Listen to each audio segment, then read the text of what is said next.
दिन मैं ट्वीट करूंगा, मैं अकेला जाऊंगा ट्वीट करने के लिए उस दिन। और ये आप पर डिपेंड करता है कि आप लोग कितने आओगे। जय हिंद साथियों, सबसे पहले आप लोगों को बहुत बहुत बहुत बहुत धन्यवाद। आप लोगों का 50,000 सब्सक्राइबर आपने इतनी जल्दी करा दिए और आपने मुझ पर विश्वास जताया कि मैं कुछ कर सकता हूं आप लोगों के लिए। तो इसके लिए बहुत बहुत धन्यवाद आप लोगों का। और इसी प्रकार से अपना सपोर्ट जो है बनाए रखिएगा, जिससे हम थोड़ा सा बेहतर कर सकें। इसके लिए मैंने एक टेलीग्राम चैनल भी बना लिया है, जहां पर आपको यूपीएससी से संबंधित जिन चीज़ों की भी ज़रूरत होगी पीडीएफ फॉर्मेट में, मैं वहां पर आपको प्रोवाइड कराता रहूँगा, है ना। तो डिस्क्रिप्शन कमेंट बॉक्स में उसका लिंक मिल जाएगा। देखिए, इस वीडियो के अंदर मैं जो बात करने वाला हूँ वो बात करने वाला हूँ कि यूपीएससी के अंदर आखिरकार 50% पर ही टॉपर्स हो जाते हैं। लेकिन पिछले कुछ सालों से क्या हुआ कि 60% रहता था, 55% रहता था, लेकिन इस बार जो है बहुत ज़्यादा डाउन हो गया। इसके आखिरकार कारण क्या है, और हिंदी माध्यम की थोड़ी सी मैं बात करूंगा, और क्या क्या करने वाले हैं हम, आपको क्या करना चाहिए अपनी स्टडी के अंदर तब्दीली, कहाँ पर समस्याएं हैं, उन सभी पॉइंट्स पर मैं बात करने वाला हूं इस वीडियो में बिल्कुल स्पष्ट रूप से। तो ध्यान से सुनिएगा, ठीक है। तो आप सभी को पता है नंबर 100 हो गए हैं और जो टॉपर्स हैं उनके नंबर आ चुके हैं 1058 या 50 के आसपास। देख लीजिए यहाँ पर इतने नंबर आए हैं उनके शुभम के। तो इतने नंबर पर यानी कि 2025 नंबर का आपका टोटल एग्जामिनेशन होता है। और उनके नंबर्स कितने आए हैं दोस्तों, 50% लगभग मान के चलिए, 50% पर वो टॉप कर गए हैं। देखिए, मैं बताता हूँ, पूरी कहानी बताता हूँ आपको क्या है। और प्री की आपने कट ऑफ देख ली होगी, बहुत कम गई है, 92 केवल गई है, 92.5 कुछ, ठीक है, यानी कि 92.5 नंबर।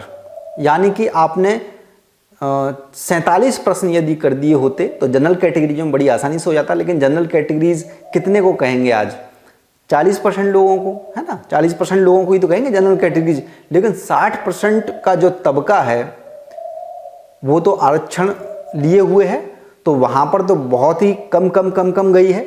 जैसे मान लीजिए ओबीसी की हुई तो ओबीसी की 89 गई है, एससी की 77 गई है, शायद 74, जो ईडब्ल्यूएस है उनकी 77 गई है, एसटी है शायद 68 के आसपास गई है। तो ये कट ऑफ जा रही है। इसका तात्पर्य यह है कि प्री एग्जामिनेशन में कुछ ऐसा है जो लोग अधिकतम नंबर नहीं लेकर के आ पा रहे हैं, है ना। उसका कारण ये है, सीधे मतलब ये है कि एक जो तबका है वो इसमें जा रहा है। वो कौन सा तबका है, टेक्निकल फील्ड वाला। टेक्निकल नॉन टेक्निकल का पूरा ये मैटर हो चुका है। बीटेक, आईआईटी किए हुए, अन्य किसी बड़े इंस्टीट्यूट से पढ़े हुए, यानी जिनका लॉजिकल जो माइंड है वो थोड़ा सा ज़्यादा तेज चलता है, मैथमेटिकल माइंड, कैलकुलेटिव जो माइंड होता है वो, उन लोगों का क्या हो रहा है, प्री के अंदर हो जा रहा है। कारण आप सभी को पता है, साफ है, सीसेट जब से आया तब से टेक्निकल फील्ड का जो बोलबाला है बहुत ज़्यादा बढ़ गया। पहले क्या होता था कि टेक्निकल फील्ड का भी होता था, लेकिन साथ ही साथ होता क्या था कि जो नॉन टेक्निकल लोग हैं, जो हिंदी मीडियम से पढ़े हुए लोग हैं, उनका भी बोलबाला रहता था।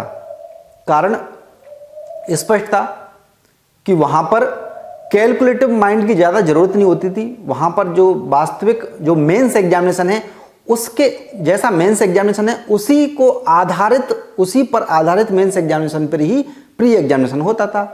एक सब्जेक्ट होता था और आपका जनरल स्टडीज़ का पेपर होता था, जिसमें थोड़े बहुत मैथमेटिकल प्रश्न आ जाते। लेकिन सीसेट की वजह से क्या हो गया कि जो नॉन टेक्निकल लोग हैं, जो बीए एमए किए हुए लोग हैं, वो बिल्कुल आउट हो गए। जबकि उनकी जनरल स्टडीज़ इतनी अच्छी है, इतने लॉजिकल माइंड वाले हैं, यानी मैथमेटिकल माइंड नहीं उनका। लेकिन कहने का तात्पर्य यह है कि वो लोग अलग हो गए बिल्कुल इस एग्जामिनेशन से, प्री एग्जामिनेशन से। उनके प्री एग्जामिनेशन निकल ही नहीं रहा है। अब इसमें जितने भी जा रहे हैं इंग्लिश मीडियम के भी, सभी लोग खुश मत होइए कि आप लोग सोचें कि हमारा तो हो ही जाएगा इंग्लिश मीडियम में, हम तो ये आपकी गलतफहमी है। इंग्लिश मीडियम में भी उन लोगों का हो रहा है जो लोग अच्छे अच्छे यूनिवर्सिटी कॉलेज से पढ़े हुए हैं। आखिरकार क्यों अच्छे यूनिवर्सिटी कॉलेज का मतलब क्या हो रहा है इस समय? अच्छे का मतलब समझ में आ गया होगा। एक वीडियो डाला था मैंने कि साहब जो बीटेक करते हैं वो अच्छे, जो बीए एमए करते हैं वो खराब बच्चे। के लिए इससे परिवर्तन करने से कोई फर्क नहीं पड़ेगा। आप देखेंगे फिर भी इंग्लिश मीडियम के लोग आते रहेंगे, क्योंकि अंग्रेजी का सवाल नहीं, किसी को दिक्कत नहीं, अंग्रेजी का सवाल नहीं, उनको आना चाहिए। सवाल इस बात का है कि आप देखेंगे जब जब चेंजेस नहीं हुए थे, मैं तो डायरेक्टर था 92 से 96 तक, आप देखेंगे 70% लड़के जो थे लाल बहादुर एकेडमी की, जी लाल बहादुर IAS एकेडमी का 70% लड़के इंजीनियरिंग बैकग्राउंड के थे। क्यों?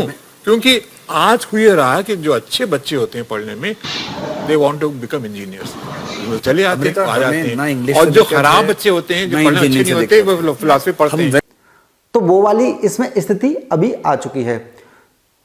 तो जो बीटेक किया, जगह से इंग्लिश मीडियम से मान लीजिए आपने बीए एमए किया हुआ है, कुछ लोगों के उदाहरण मत दीजिए, अधिकतम लोगों के देखिए किन के चयन हो रहे हैं। एक आध कोई व्यक्ति निकल गया जो नॉन टेक्निकल था, वो निकल गया इसमें, तो ऐसा मतलब नहीं है कि सभी का हो रहा है। तो यानी कि नॉन टेक्निकल वाले प्री के अंदर से ही बाहर हो जाते हैं सीसेट के कारण। जिसका कारण क्या है, जो मैथमेटिकल जिनका माइंड है, आईआईटी किए हुए, एमबीबीएस किए हुए, जो टेक्निकल माइंड रखते हैं, थोड़ा सा लॉजिकल ज़्यादा पढ़ने में लगाते हैं अपना, उनका सिलेक्शन होने लग गया। अब उनका हो गया तो सीसेट के कारण, सीसेट हिंदी मीडियम पर या फिर नॉन टेक्निकल पे क्या हो रही है, पास ही नहीं हो रहा है। तो वहाँ से जो एक कंपटीशन था वो कम हो गया पूरी तरह से। इसके और भी लॉजिक हैं, पिछले साल जो पेपर था उसका भी लॉजिक है, लेकिन अभी जो हाल ही में जो बता रहा हूं मैं कि इतने पर कैसे सिलेक्शन हो रहा है, कितनी कट ऑफ जो है कम जा रही है, इसका मतलब क्या है।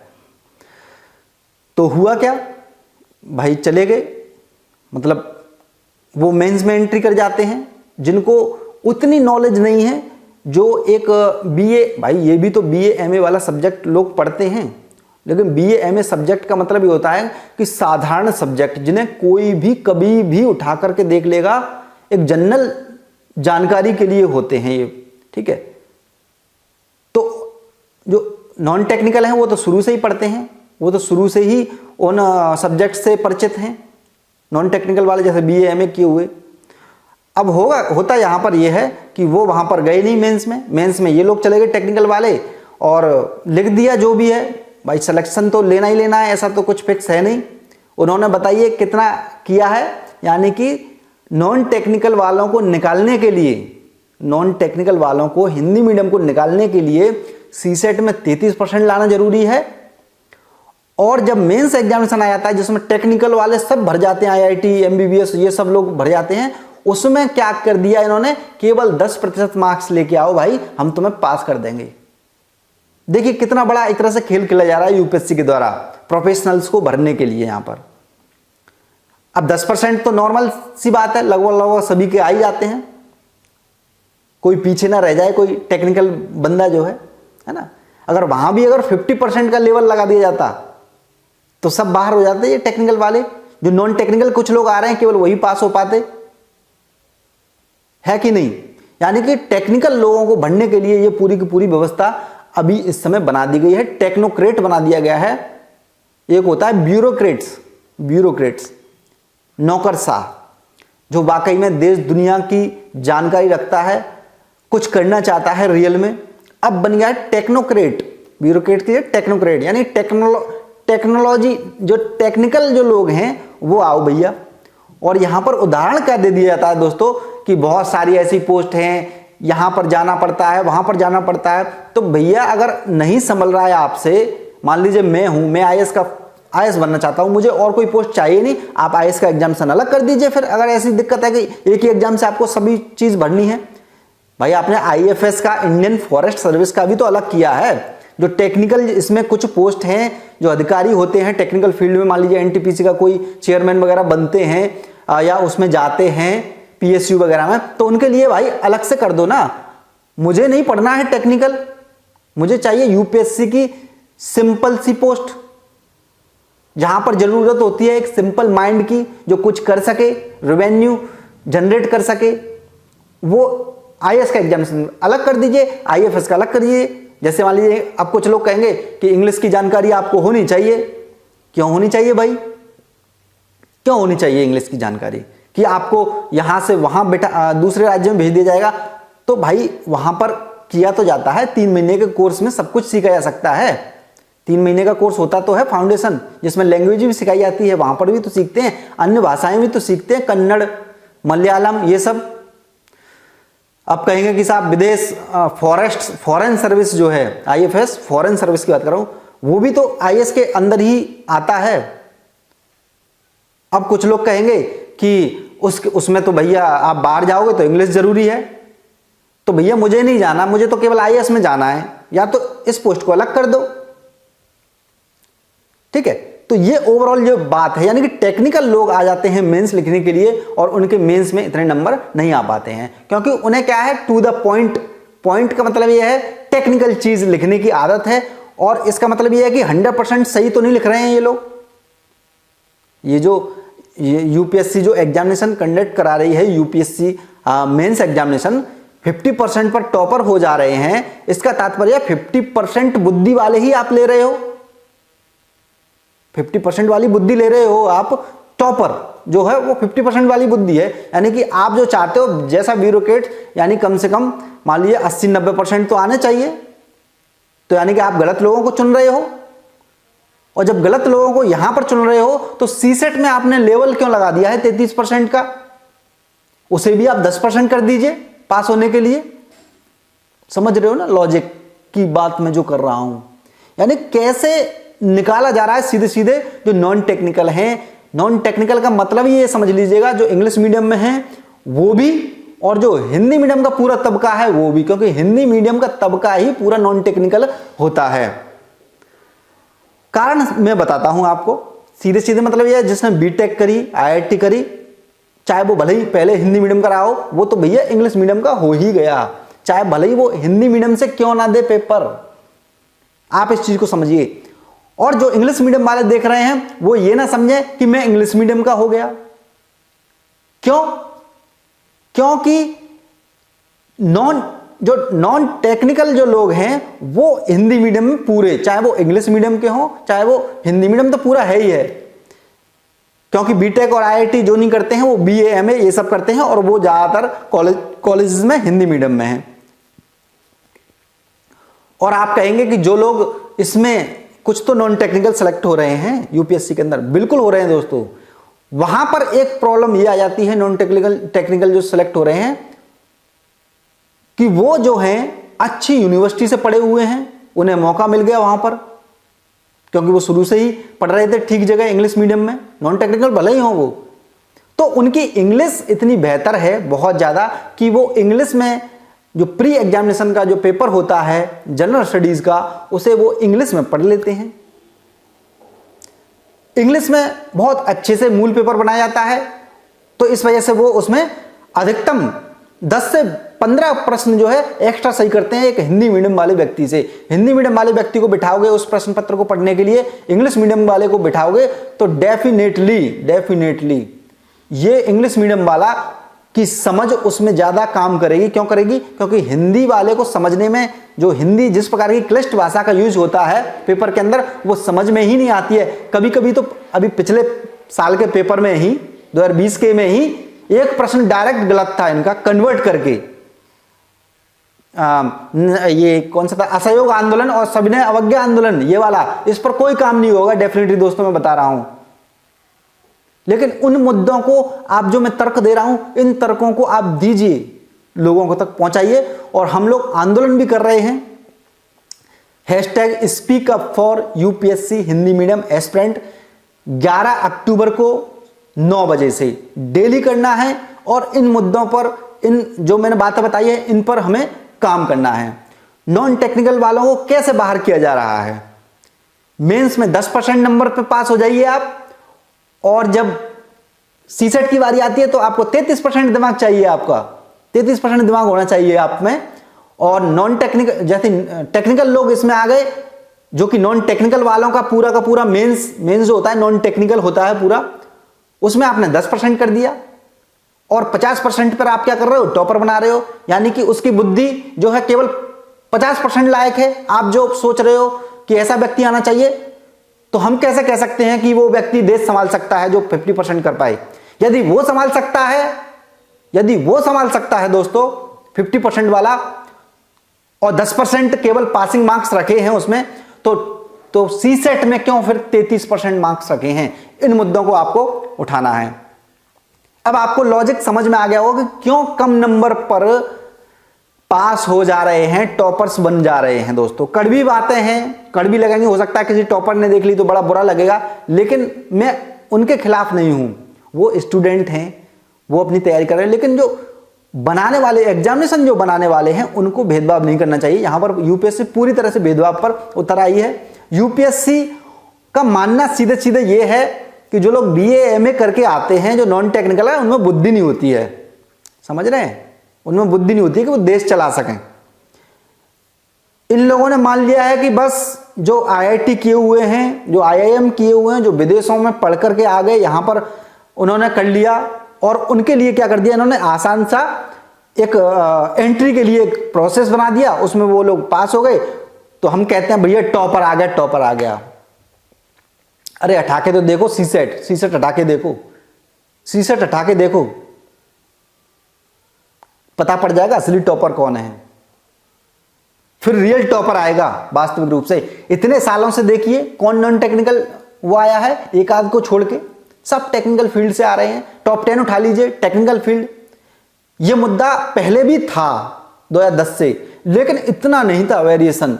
आज जो हो चुका है, जितना आज पूरा टेक्नोक्रेट बना ही दिया है उस डीपी अग्रवाल ने। डीपी अग्रवाल को सभी लोग जानते होंगे, चेयरमैन रहे हैं, जिनके काल में 2 टॉपर दिए उन्होंने, एक सेना अग्रवाल और एक गौरव अग्रवाल। समझ रहे हो आप? मैं इन मुद्दों पर थोड़ा सा बात नहीं करना चाहता हूं जिससे छवि खराब हो यूपीएससी की। मतलब कार्यकाल किसका? डीपी अग्रवाल का। टॉपर्स कौन कौन बने उनके काल में? सेना अग्रवाल, गौरव अग्रवाल। आखिरकार ऐसा क्यों? अब कहां गए अग्रवाल? मैं ये नहीं कह रहा कि अग्रवाल जो है पढ़ते नहीं है या फिर नहीं, वो चीज नहीं। आप मेरा भाव समझिएगा, बस समझिएगा, भाव समझिएगा बस। तो ये जो खेल हो रहा है ना यूपीएससी में बैठे ऊपर के लोगों का, ये खेल बंद करना पड़ेगा। इस संस्था में कुछ लोग होने चाहिए जो प्रोफेशनल ना हो। मैं रियल बता रहा हूं आपको, हिंदी मीडियम का रिप्रेजेंटेशन वहां पर होना चाहिए। ये केवल ब्यूरोक्रेट्स को ही नहीं सौंपने देना चाहिए, क्योंकि ब्यूरोक्रेट्स जो बनते हैं वो इंग्लिश मीडियम से ही बन रहे हैं। अब वो इंग्लिश मीडियम वाले ही वहां पर बैठेंगे तो वो तो चाहेंगे हमारे बच्चे आए। एक सरकारी स्कूल से पढ़ा हुआ व्यक्ति, हिंदी मीडियम से पढ़ा हुआ व्यक्ति, नॉन टेक्निकल व्यक्ति, थोड़ा सा उसकी बुद्धि उस समय इतना अभाव था कि वो मैथ्स वगैरह ट्यूशन नहीं लगा सका, इंग्लिश वगैरह का ट्यूशन नहीं लगा सका, तब जाकर के बीए एमए ले लेता है। अब उसको वहां पर ही मौका ही नहीं दिया जा रहा है कि वो भी एक अधिकारी बन सके। उसमें भी उन्होंने वो चीज ला दी जो जिनके ट्यूशंस पढ़ने पड़ते हैं बचपन में, इंग्लिश हुआ, मैथ्स हुआ, इनके ट्यूशंस पढ़ने पड़ते हैं दोस्तों। उसके पास, हिंदी मीडियम के पास या नॉन टेक्निकल के पास इतना अभाव होता है कि वो नहीं पढ़ पाया ढंग सही से, अच्छी कॉलेज स्कूल में नहीं पढ़ पाया वो।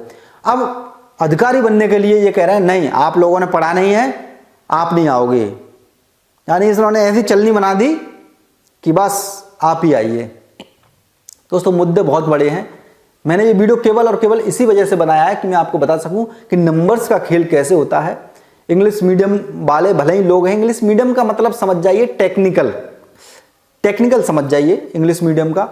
और जो लोग इंग्लिश जिनकी अच्छी है, ठीक है, जिनकी इंग्लिश अच्छी है, चाहे वो हिंदी मीडियम के क्यों ना हो, जिनकी इंग्लिश होनी चाहिए, कम से कम बोलने लायक हो व्यक्ति, इंग्लिश को तुरंत समझ ले, तो फिर वो लेगा ही क्यों हिंदी माध्यम।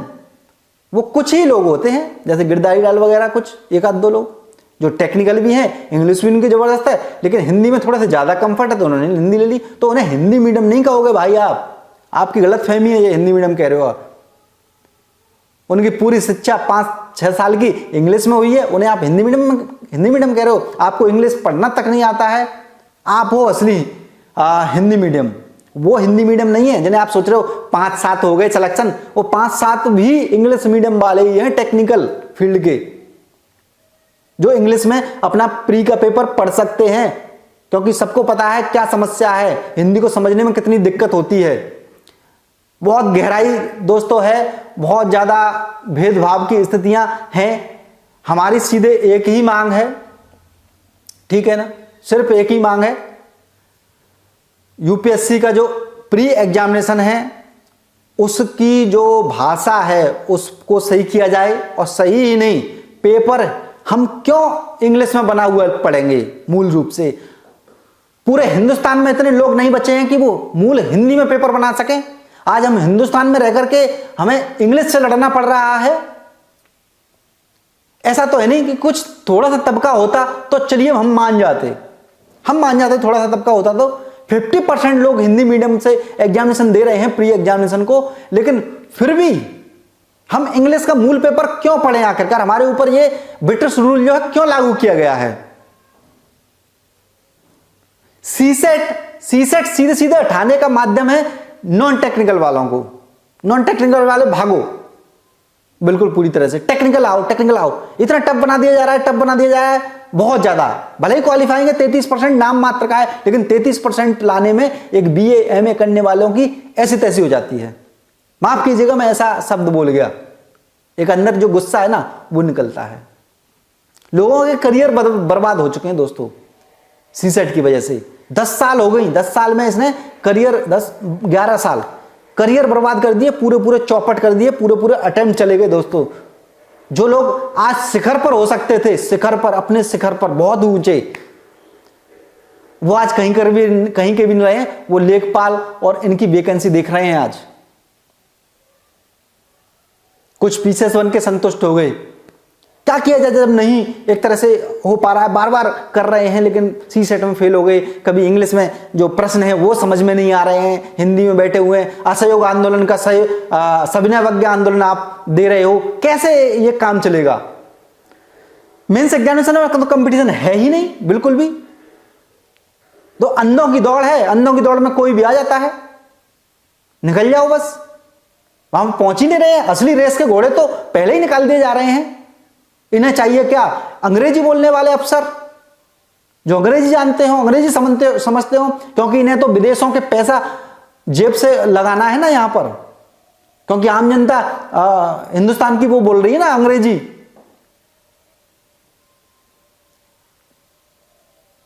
सुप्रीम कोर्ट के कहने के बावजूद भी, सुप्रीम कोर्ट को छोड़ के बाकी सब जगहों पर हिंदी को एक तरह से धीरे धीरे लेकर के आना था, लेकिन हमारे सरकार की नीतियां और लोगों की जागरूक ना होने के कारण क्या हुआ, आज इंग्लिश का बोलबाला इतना बढ़ गया।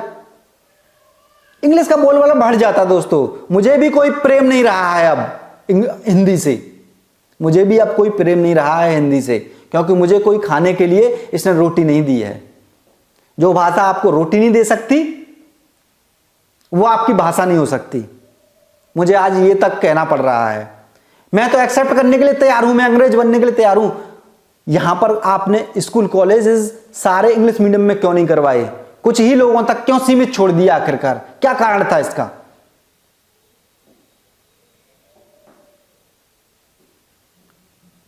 दोस्तों बात बहुत बड़ी है आपसे करने को, लेकिन मैं बहुत छोटा हूं, मुझे ऐसा लगता है। अगर आप चाहते हैं कि ये मुद्दे उठाए जाएं तो 11 तारीख को दोस्तों 9 बजे से इतने ट्वीट करेंगे हम, और एक दिन नहीं करेंगे, डेली करेंगे। हमें एक दिन नहीं करवाना है, डेली करेंगे। जब तक ये नहीं हो जाएगा, जब तक ये चेंज नहीं हो जाएगा मूल रूप से हिंदी में पेपर बनना चाहिए। दूसरा मुद्दा सीसेट बिल्कुल फिनिश होना चाहिए।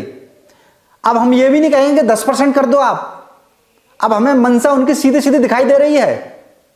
10% अगर क्वालिफाइंग कर देंगे तब भी ये लोग ऐसा पेपर बना देंगे कि हिंदी मीडियम वाले, नॉन टेक्निकल वाले 10% भी नहीं ला पाएंगे, क्योंकि इनका उद्देश्य ये हो गया है कि प्रोफेशनल्स को भरा जाए। जो एक व्यक्ति है जो बीए इस वजह से करता है कि उसे आसानी होगी यूपीएससी निकालने में, उन लोगों को बाहर किया जा रहा है इनके द्वारा। इन मुद्दों पर जब तक बात नहीं होगी दोस्तों, और ये बात कौन उठाएगा? कोई नहीं उठाएगा, ये ध्यान रखिएगा। केवल बोलेंगे, नेता नगरी में केवल बोला जाता है। हमें उच्च शिखर पर अपनी बात पहुंचानी है, मंत्रिमंडल तक, प्रधानमंत्री जी तक, और उसका सिर्फ और सिर्फ एक माध्यम यह है, जब 10 दिन लगातार आप ट्वीट करोगे ना, #UP भूल गया मैं, यहां पर लिखा हुआ है, इतना मतलब अंदर से आ रहा है कि चीजें नहीं निकल रही हैं, #SpeakUp for UPSC Hindi medium aspirants. इस पर जब 10 दिन लगातार करोगे ना, तो प्रधानमंत्री जी क्या विदेशों तक भी आवाज पहुंच जाएगी। ये क्या है, ये क्या मतलब आवाज उठाने की बात कर रहे हैं, यूपीएससी के अंदर चल क्या रहा है ये। बशर्ते आप साथ दें। उस दिन मैं ट्वीट करूंगा, मैं अकेला जाऊंगा ट्वीट करने के लिए उस दिन, और ये आप पर डिपेंड करता है कि आप लोग कितने आओगे।